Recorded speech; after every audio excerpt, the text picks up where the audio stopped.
What's up, gang? Welcome to the Greatness Machine. I'm your host, Darius Mirshahzadeh. I'm so pumped to have you here with me. Now, listen, the Greatness Machine, we're about two things. Number one, people who are living their passions. And number two, those who are creating greatness in the world and doing both of these things despite the odds against them.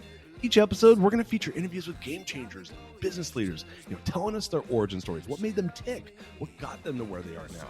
Why? So it can help you step into your greatness within your life, your business, and your career. Occasionally, you might hear a few solo episodes from myself, moi, as I say, as I leverage my 20 years of entrepreneurship as a CEO and founder to help you grow and level up in your journey to scale your life and your business. So, come be a fly on the wall, enjoy the conversation, and I'm stoked to have you here with me. What's up, everybody? Welcome to today's episode of The Greatness Machine. I'm your host, Darius Mirshahzadeh, and I'm flying solo. And this is the last show of the year, and we're going to be talking about something that has kind of came into my life. And it's funny. It's kind of like if you've ever heard people say, you can only find love when you're not looking for it. I actually kind of feel like you can't find Ikigai. You'd be like, Ikigai? What are we talking about that Ikigai? If you're out there like just demanding for it to show up. I think it kind of shows up how it shows up. And I'm a person that's always like I'm like a number one strength for me as an achiever, and I'm always trying to force outcomes. And this has been a year where I've tried to stop forcing the outcomes.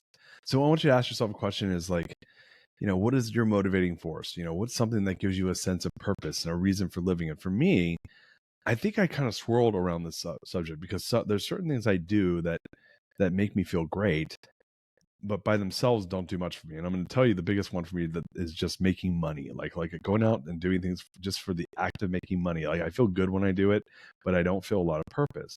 And so Ikigai is a Japanese concept referring to something that gives a person a sense of purpose, a reason for living.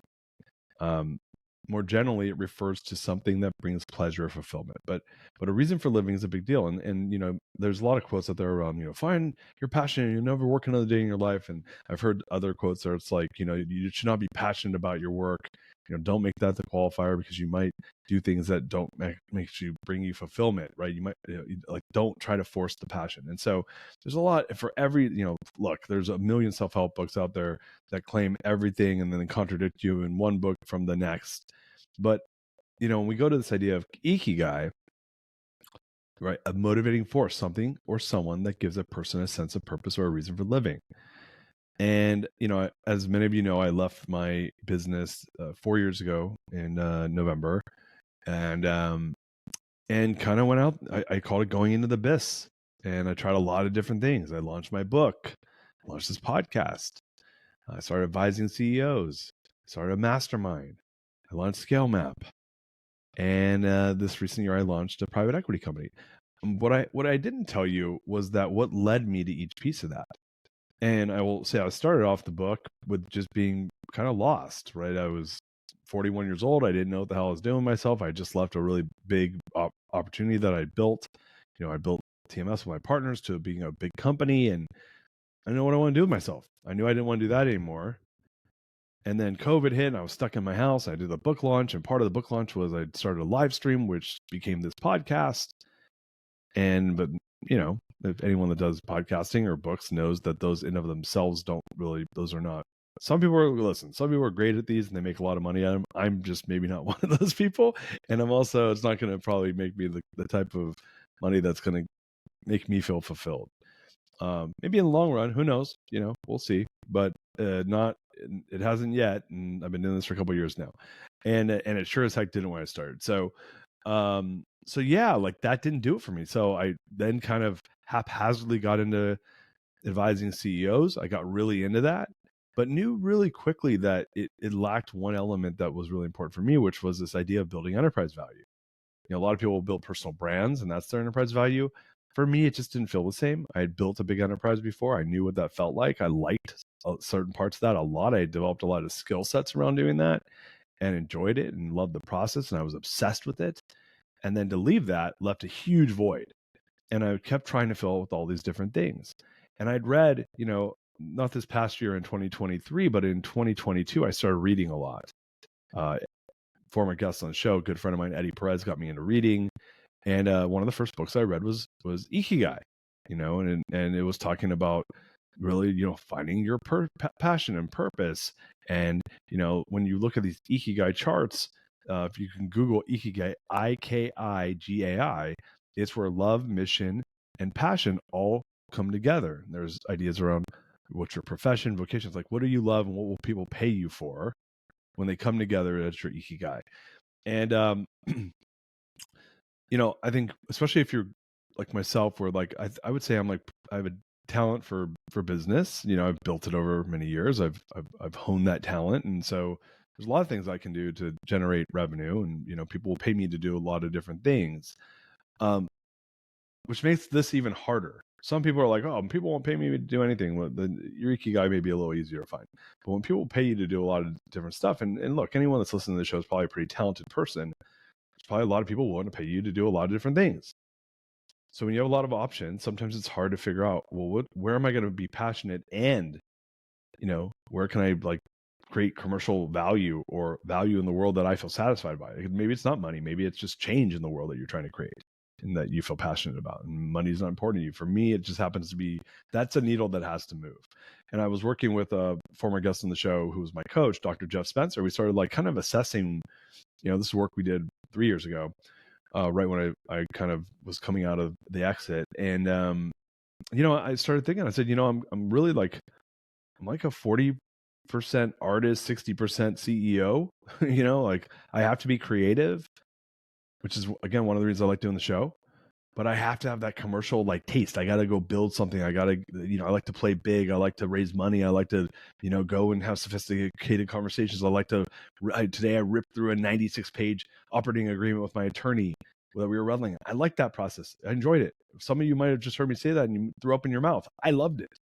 I like having those conversations. I like negotiating. I like working with team members. I like, figuring out hard problems. That stuff turns me on. And I like to get commercially rewarded for it, which I didn't get in of itself just being an advisor. So when I started doing the advising, it just, and I still do it. I love it in small doses, I realized, but in big doses, it didn't do it. So then I said, okay, well, let me try to convert this to a mastermind, which had a great group of people that go through the mastermind. We're talking 30, 40 different CEOs. But it wasn't exactly what I needed. But what I noticed, and what Jeff said when I worked with him, was that, and I love Jeff Spencer, he said, action organizes.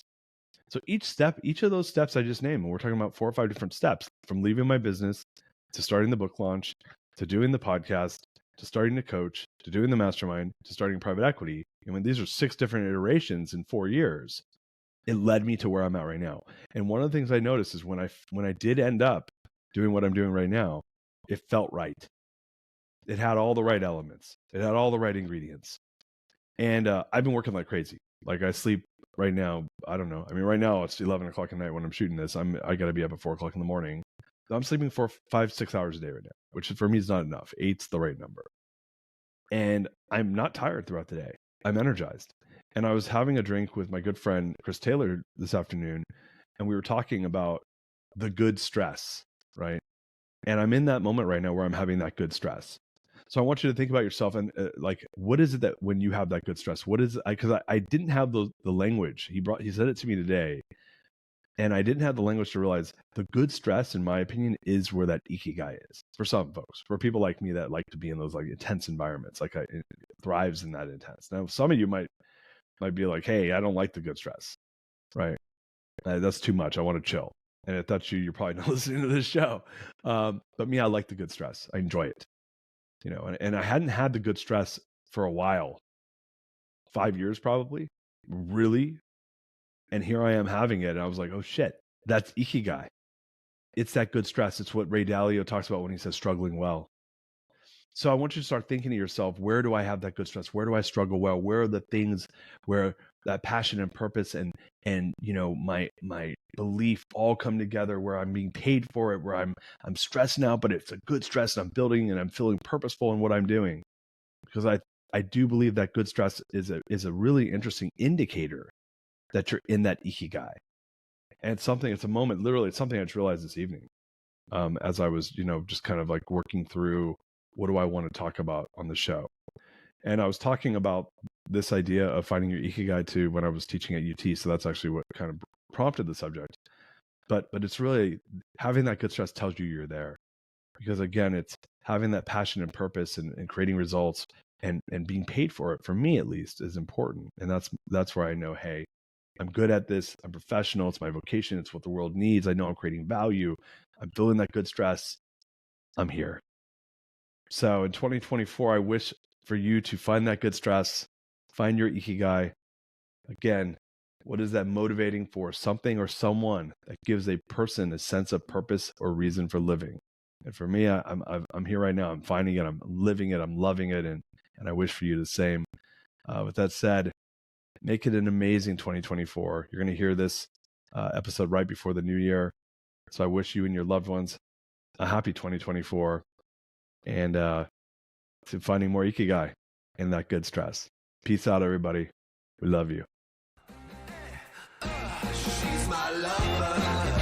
You are listening to The Greatness Machine, and that's a wrap for today. Listen, if you love what you heard, subscribe to the show on whatever podcast platform that you're tuning in on so that you don't miss any of our future episodes. We have tons of great people coming on, and we're stoked to have you here to enjoy it with us. Leave us a review. Tell us what you love most about this particular episode. We love getting the reviews. We love to see what you guys love most. And if this particular episode, made you think of someone who's leveling up in their business and in their life, print screen, share it with them. Leaders are the best givers. And after all, we're all here to support and grow with each other. And in case you want to see some of the fun behind the scenes shots or some of the things that we're doing, I'm actually writing about this in my weekly newsletter. Go to www.therealdarius.com and subscribe to my newsletter. We're talking about fun things like business and life and mindfulness and cryptocurrencies and gosh, I don't even know, everything and anything, but it's tons of fun stuff I write about. I try to get it out on a weekly basis. You can subscribe at www.therealdarius.com. And with that said, look, thank you guys so much. I appreciate you. I love you. Peace. We're out of here. See you guys on the next one. She's my lover.